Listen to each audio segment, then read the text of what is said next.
Hello दोस्तों, कैसे हैं आप लोग। आगामी परीक्षा यूपी पीसीएस 2023 का प्री जो मई में निर्धारित किया गया है, उसमें आधुनिक भारत से अच्छे क्वेश्चन आते हैं। विगत एग्जामों में बहुत अच्छे क्वेश्चन आए हुए हैं।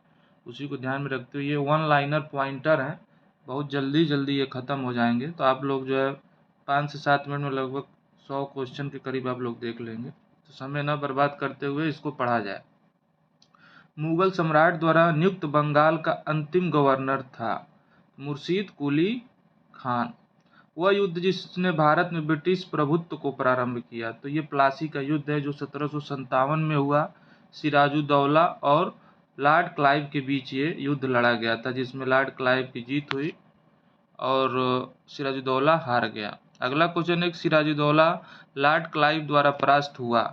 तो ये प्लासी के युद्ध में। भारतवर्ष में ब्रिटिश साम्राज्य का संस्थापक था, तो ये रॉबर्ट क्लाइव को ही कहा जाता है, क्योंकि प्लासी के युद्ध से ही जो है अंग्रेजों का शासन माना जाता है, तो इसीलिए इसको साम्राज्य संस्थापक कहा जाता है। अल्बुकर्क, रॉबर्ट क्लाइव, फ्रांसिस डुबले तथा लॉर्ड कॉर्नवालिस में से स्वर्ग से उत्पन्न सेनानायक कहा गया। तो ये रॉबर्ट क्लाइव को ही कहा गया। प्लासी का युद्ध मैदान अवस्थित है, तो पश्चिम बंगाल में प्लासी का युद्ध लड़ा गया 1757 ईस्वी में। बंगाल को वह नवाब जिसने अपनी राजधानी मुर्शिदाबाद से मुंगेर स्थापित की। तो मीर कासिम ने। सबसे अधिक निर्णायक युद्ध जिसने अंग्रेजों के भारत के प्रभुत्व को स्थापित किया था, बक्सर का युद्ध था, जो 1764 में लड़ा गया था। बक्सर के युद्ध के समय दिल्ली का शासक कौन था, तो शाह आलम द्वितीय। ये अक्सर पूछा जाता है। बक्सर की लड़ाई के समय बंगाल का नवाब कौन था, तो मीर जाफर, शाह आलम द्वितीय, ये दो लोग थे, और एक अवध के नवाब। ये तीनों लोग मिल के क्या किए थे, मिल के संयुक्त सेना बना के और लड़े थे। इंग्लैंड की ईस्ट इंडिया कंपनी की भारत में प्रथम निर्णायक सैन्य सफलता मानी जाती है, तो बक्सर का युद्ध जो 1764 में लड़ा गया।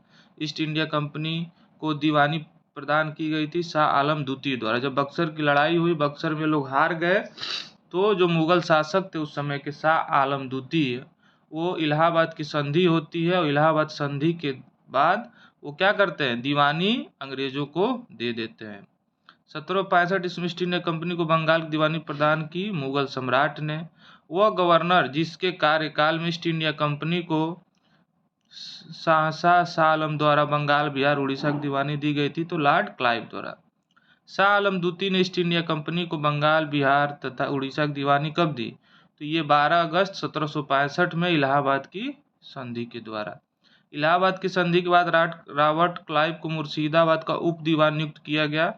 तो रजा खान, अंग्रेज जब दीवानी पा गए तो उनको लगा कि हम तो कर नहीं पाएंगे दीवानी के काम, तो उन्होंने क्या किया, दो मतलब ये उप दीवान रखे, राजा सिताब राय और रजा खान। तो उसी में से एक का नाम है मोहम्मद रजा खान। 1765 की दीवानी प्रदान किए जाने के बाद ब्रिटिश सबसे पहले जिस पर्वतीय जनजाति के संपर्क में वो थे खासी, गारो, खासी और जयंतिया। तो वही खासी जो है 18वें शतक तक भारत में लड़े गए युद्धों का सही कालक्रम। तो देखिए, यम्बर का युद्ध है, प्लासी का युद्ध है, वाड़ीवासा का युद्ध है, और बक्सर का युद्ध है। सही सुमलित है ये। देखिए, बक्सर का युद्ध मीर कासिम के विरुद्ध ईस्ट इंडिया कंपनी लड़ी थी। वाड़ीवासा फ्रांसीसी और अंग्रेजों के बीच लड़ा गया। चिलियावाला का युद्ध डलहौजी के विरुद्ध सिखों ने, और खुर्दा का युद्ध जो है निजाम के विरुद्ध मराठाओं ने। भारत में अंग्रेजों का सर्वाधिक विरोध किसने किया, तो मराठाओं द्वारा दिया। अब आगे देखते हैं, क्षेत्रीय राज्य पंजाब और मैसूर। रणजीत सिंह के राज्य में सम्मिलित था, तो श्रीनगर। रणजीत सिंह संबंधित थे तो सुकर चकिया मिसल से। रणजीत सिंह के राज्य की राजधानी थी लाहौर। रणजीत सिंह ने सुप्रसिद्ध कोहिनूर हीरा प्राप्त किया था, किससे, शाह सूजा से। ईश्वर की इच्छा थी कि मैं सब धर्मों को एक निगाह से देखूं, इसीलिए उसने दूसरे आंख की रोशनी ले ली। कथन है रणजीत सिंह का। रणजीत सिंह के उत्तराधिकारी थे खड़ग सिंह। सिख राज का अंतिम राज दिलीप सिंह। और पंजाब के पूर्व महाराज दिलीप सिंह के विषय में 23 अक्टूबर 93 को उनका निधन पेरिस में हुआ। नासिक में उनकी अंत्येष्टि हुई। उन्होंने कभी भी सिख धर्म नहीं छोड़ा, वो कभी भी रूस नहीं गए थे। में कथन, तो उनका जो मृत्यु है 23 अक्टूबर 1893 को, निधन पेरिस में हुआ। पंजाब के विलय के पश्चात पंजाब पर शासन करने के लिए 3 की परिषद के सदस्य थे, sir Henry Lawrence, John Lawrence और चार्ल्स ग्रेविल माउंसेल। अब आते हैं प्रथम आंग्ल मैसूर युद्ध में विजयी हुए थे हैदर अली। ब्रिटिश जनरल जिसने हैदर अली को पोर्टोवा के युद्ध में हराया, सर आयर कूट। टीपू सुल्तान ने अपनी राजधानी बनाई श्रीरंगपट्टनम। ये अक्सर पूछा जाता है। वो भारतीय शासक जिसके विदेश में आधुनिक पद्धति से दूतावास थे, टीपू सुल्तान। टीपू सुल्तान ने ब्रिटिश सेना को 1780 में हराया था पोलीलूर में। अंग्रेजों ने श्रीरंगपट्टनम की संधि टीपू सुल्तान से की थी, अक्सर पूछा जाता है। टीपू सुल्तान ने अंग्रेजों के साथ युद्ध में मारे गए 1799 में। 3 जो है आंग्ल मैसूर युद्ध हुए थे, इनका डेट भी पूछता है अक्सर, आप इसको जरूर देख लें। प्रथम आंग्ल मैसूर हैदर अली विजित हुए थे। द्वितीय आंग्ल मैसूर अनिर्णायक था। तृतीय आंग्ल मैसूर टीपू सुल्तान युद्ध में पराजित हुए और अपना भूभाग अंग्रेजों को दे दिए। चतुर्थ आंग्ल मैसूर टीपू पराजित किया गया और युद्ध के मध्य दिवंगत हुआ। यह है कि बेगम समरू ने एक अति प्रसिद्ध चर्च का निर्माण करवाया था सरधना में। और देखिए यह है कि प्लासी के युद्ध में सिराजुद्दौला की पराजय के लिए मीर जाफर ने अंग्रेजों से मिलकर षड्यंत्र किया था। अब आते हैं कुछ गवर्नर जनरल से क्वेश्चन है, वन लाइनर पॉइंटर है, बहुत अच्छा है, कम समय में जो है जल्दी ये खत्म हो जाते हैं, रिवाइज हो जाते हैं, समय कम है। तो सबसे पहले क्वेश्चन देखते हैं कि कलकत्ता में एशियाटिक सोसाइटी की स्थापना वेरिंग हास्टिंग ने किया था 1784 में, ये अक्सर पूछा जाता है। सुरक्षा प्रकोष्ठ की नीति वारेंग हेस्टिंग से थी। बंगाल में द्वैध शासन जो है की समाप्ति तो वारेंग हेस्टिंग ने, और लगाया कौन था, रॉबर्ट क्लाइव ने 1765 के करीब लगाया था। दोनों चीज़ें याद कर लीजिएगा, लगाया क्लाइव ने था, हटाए वारेंग हेस्टिंग थे। वह गवर्नर जनरल जिस पर ब्रिटिश संसद महाभियोग का मुकदमा चला तो वारेंग हेस्टिंग था। भारत में न्यायिक संगठन की स्थापना कॉर्नवालिस ने की। वह गवर्नर जनरल जिसने भारत की प्रसिद्ध विधा सिविल सेवा, ये अक्सर आता है कि सिविल सेवा की शुरुआत भारत में, एक लाइन में अगर आपको जानना हो तो कॉर्नवालिस थे। और कॉर्नवालिस की कब्र कहाँ है, तो गाजीपुर में। 1802 ईस्वी बसीन की संधि पे हस्ताक्षर तो अंग्रेज और बाजीराव द्वितीय के मध्य जो 1802 में ये संधि जो है हुई थी। इसकी कहानी बहुत दिलचस्प है, आगे कभी बताया जाएगा। लॉर्ड वेल्जली की सहायक संधि को स्वीकार करने वाला पहला मराठा सरदार तो यही पेशवा बाजीराव द्वितीय थे। सहायक संधि को क्रियान्वित किया गया लॉर्ड वेल्जली के काल में।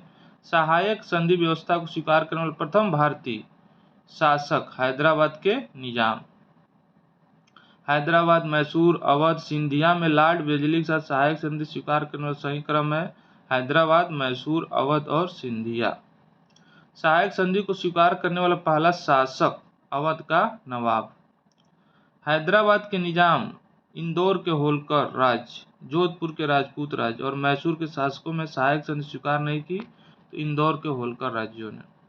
भारतीय राज्यों पर अंग्रेजी प्रभुत्व स्थापित करने के लिए प्रशासन ने सहायक संधि प्रणाली की सूत्रपात किया था, ये लॉर्ड वेल्जली ने किया था। ईस्ट इंडिया कंपनी का राजपूत राज्यों में सहायक संधि करने का मुख्य उद्देश्य क्या था, तो अंग्रेजों की प्रभुत्व स्थापित करना।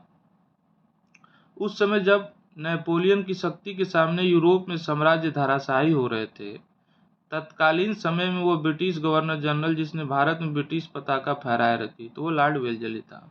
आंग्ल नेपाल युद्ध जिसके बीच हुआ तो लॉर्ड हेस्टिंग। अब देखिए ये कुछ चीज़ें हैं कि जो युद्ध हुए थे उस समय गवर्नर जनरल कौन थे, तो हेक्टर मुनरो बक्सर के युद्ध के समय लॉर्ड हेस्टिंग, आंग्ल नेपाल युद्ध के समय लॉर्ड वेल्जली, चतुर्थ आंग्ल मैसूर युद्ध के समय और लॉर्ड कॉर्नवालिस, तृतीय आंग्ल मैसूर के युद्ध के समय,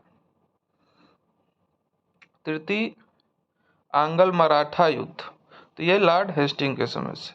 सर थॉमस मुनरो मद्रास के गवर्नर है तो 1820 से 27 ईस्वी तक। तथा कथित कुशासन के आधार पर जिस गवर्नर जनरल ने मैसूर राज्य के प्रशासन को ले लिया तो वो लॉर्ड विलियम बेंटिंग थे। गवर्नर जनरल जो तृतीय आंग्ल मैसूर युद्ध से संबंधित है तो लॉर्ड कॉर्नवालिस। ठगों के दमन से संबंधित है तो कैप्टन स्लीमैन। सती प्रथा पर पाबंद और लॉर्ड विलियम बेंटिंग जो 1829 में लगाए। वही दूसरा क्वेश्चन भी, सती प्रथा समाप्त हुई 1829 में। बंगाल में दासों के निर्यात को रोका गया 1789 में। और डलहौजी द्वारा अवध का अंग्रेजी राज्य में विलय कुप प्रशासन के कारण, यह बहुत बार पूछता है, और खासकर ये सन ब्रिटिश साम्राज्य में अवध का विलय हुआ था कब, 1856 ईस्वी में।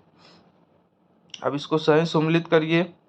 तो ये सब सम्मिलित है। 1849 में पंजाब का विलय हुआ, 1848 में सतारा का, 1856 में अवध का, 1855 में करौली का विलय। ये एक बार पूछ दिया था ऐसे ही क्रम में। आगे देखते हैं। भारत में ब्रिटिश शासन के दौरान झांसी, संबलपुर और सतारा राज्यों का विलय का सही क्रम, तो सही क्रम में सतारा, संबलपुर और झांसी। अंग्रेजों द्वारा सिंध विजय संपन्न हुए तो लॉर्ड एलनबोर्न के समय। सिंध पर ब्रिटिश ने कब्जा किया 1843 ईस्वी में। जो अवध का ब्रिटिश साम्राज्य में विलय हुआ उस समय अवध का ब्रिटिश रेजिडेंट कौन थे, तो जेम्स आउट्रम। भारत में प्रथम रेलवे लाइन जिस पर ब्रिटिश गवर्नर के समय बिछाई गई थी वो थे लॉर्ड डलहौजी। भारत में प्रथम रेल लाइन का निर्माण हुआ मुंबई से थाने के बीच में, 1853 में हुआ। वह कंपनी जिसने सर्वप्रथम भारत में रेल यात्रा प्रारंभ की तो great Indian peninsula railway. British Bharat राज्य का क्षेत्र अंतिम प्रमुख विस्तार डलहौजी के समय हुआ। पब्लिक वर्क्स डिपार्टमेंट को 1845 से 55 के दौरान स्वरूप देने वाले डलहौजी थे। विधवा विवाह पुनर्अधिनियम 1856 में लॉर्ड कैनिंग के शासनकाल में हुआ। 1858 में महारानी विक्टोरिया की घोषणा का पत्र इलाहाबाद में पढ़कर सुनाए तो लॉर्ड कैनिंग थे। 1857 की क्रांति हुई, उस क्रांति से जो निर्णय आया उसमें जो है महारानी विक्टोरिया ने घोषणा की तो उसको लॉर्ड कैनिंग ने पढ़ा। भारत का प्रथम वही वायसराय और अंतिम गवर्नर जनरल लॉर्ड कैनिंग थे। ये वही गवर्नर जनरल थे। फिर 1857 की क्रांति होती है, गवर्नर जनरल का पद खत्म करके वायसराय बनाया जाता है, तो अंतिम गवर्नर जनरल और प्रथम वायसराय बनते हैं। अपने पुत्र के स्थान पर दूसरे उत्तराधिकारी को गोद लेने के अधिकार को पुनः स्थापित किया, वही 1858 की सामग्री ने मतलब जो रानी आई थी वो घोषणा की। और महारानी विक्टोरिया को भारत की सामग्री नियुक्त किया गया 1858 इसमें। वह गवर्नर जनरल जिसने भारत में दास प्रथा को समाप्त किया तो लॉर्ड एलन बरो ने दास प्रथा को। अब देखिए ये बहुत महत्वपूर्ण क्वेश्चन है, आता है अक्सर कि अस्थाई बंदोबस्त, तो ये 1793 में लॉर्ड कॉर्नवालिस द्वारा ये शुरू किया गया। अस्थाई बंदोबस्त का मतलब क्या है कि जो कर लेने की व्यवस्था थी उस व्यवस्था में जैसे अपने यहाँ जो व्यवस्था थी जमींदारी व्यवस्था, रैयतवाड़ी व्यवस्था, महाल नोबिस व्यवस्था, तो उसी को जो है अस्थाई बंदोबस्त हुआ कि जिसमें जमीन के जो मालिक होंगे वो क्या होंगे, जमींदार होंगे, वो किसानों से कर वसूली करेंगे और वो अंग्रेजों को देंगे। तो इसमें क्या हुआ, किसानों का उत्पीड़न शुरू हो गया, जमींदार जो है ज़्यादा से ज़्यादा कर वसूल करते थे, तो यही सब समस्या हुई। लॉर्ड वेलेस्ली सहायक संधि, लॉर्ड डलहौजी जो है वही हड़प नीति व्यक्तिगत सिद्धांत, लॉर्ड कैनिंग के समय 1857 का विद्रोह, लॉर्ड हेस्टिंग तृतीय एंग्लो मराठा युद्ध और लॉर्ड विलियम बेंटिंक 1829 का 17वां रेगुलेशन। अब ये भी आता है कि निष्क्रियता का संबंध किससे, तो सर जॉन शॉर, सिंध का विजय एलन बरो, अवध का विजय डलहौजी और चतुर्थ आंग्ल मैसूर लॉर्ड वेलेस्ली। फिर है लॉर्ड डलहौजी अवध का विलीनीकरण, लॉर्ड डफरिन। इसी में देखिए अक्सर आता है कि जब कांग्रेस की स्थापना हुई 1885 में, 1885 में जब कांग्रेस की स्थापना हुई तो उस समय कौन थे भारत के जो वायसराय थे, तो लॉर्ड डफरिन थे। चार्टर एक्ट 1833 का पारित हुआ लॉर्ड विलियम बेंटिंक और लॉर्ड लिटन द्वितीय एंग्लो अफगान युद्ध। वह गवर्नर जनरल जो चतुराई पूर्व निष्क्रियता की नीति के साथ जुड़ा है तो जॉन लॉरेंस, ये भी आया हुआ क्वेश्चन है। भारत में अंग्रेजों के प्रथम जनगणना तो लॉर्ड मेयो के समय ये प्रथम बार हुआ और अस्थायी रूप से लॉर्ड रिपन के समय। वह वायसराय जिसकी हत्या अंडमान निकोबार में हो गई थी, यही महोदय थे लॉर्ड मेयो। अफगानिस्तान पर जोश भरी नीति का निर्धारण लिट्टन ने किया। भारत का वायसराय सबसे दीर्घ काल तक रहा, द्वितीय सर्वाधिक लॉर्ड लिनलिथगो और द्वितीय लॉर्ड कर्जन। भारत में स्थानीय स्वायत्तशासी संस्थाएं 1882 ईस्वी में सशक्त की तो लॉर्ड रिपन द्वारा। इल्बर्ट बिल विवाद, इसमें भी ये लॉर्ड रिपन ही थे। ये मुख्यतः इल्बर्ट बिल ये था कि यूरोपीय लोगों के मामले में सुनवाई करने के लिए भारतीय न्यायाधीशों पर लगाई गई अयोग्यता को हटाए जाने पर। जैसे मामला ये था कि अगर भारत में कोई अंग्रेज था, अगर वो भी कुछ गलत काम किया है तो उसका अगर मुकदमा यहाँ चलता था तो उस पहले ये था कि भारतीय कोई भी जो न्यायाधीश होगा वो उस मुकदमा को नहीं सुनेगा, बट लॉर्ड रिपन ने इसको हटा दिया। तो उसमें उसी का वो जो अंग्रेज थे वो विरोध करने लगे। तो यही विवाद था हिल्बर्ट बिल।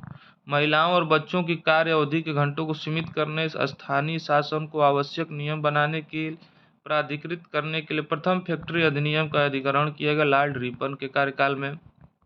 भारत में स्थानीय स्वायत्त शासन, लॉर्ड रिपन। ये दो क्वेश्चन अक्सर आता है, स्थानीय स्वशासन, अस्थाई व्यवस्था। तो लॉर्ड कर्नवालिस जो है अस्थाई व्यवस्था, अस्थाई व्यवस्था में करों का लेने देने की व्यवस्था क्या की गई, अस्थाई की गई।